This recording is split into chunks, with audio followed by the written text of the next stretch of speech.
Markie G receives vote of confidence and also thanks to comrades them for their support in the 2025 general election. Support for me to be appointed leader of the opposition.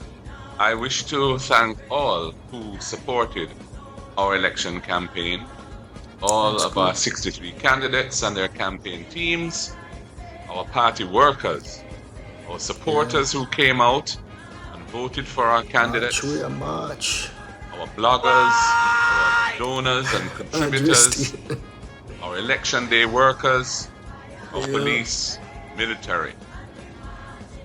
We increased our vote nationally in this election by over 97,000 Jamaicans. From 12 seats to 28 seats now. In the Parliament of the land, to hold the government to account and to defend the rights and interests of the Jamaican people.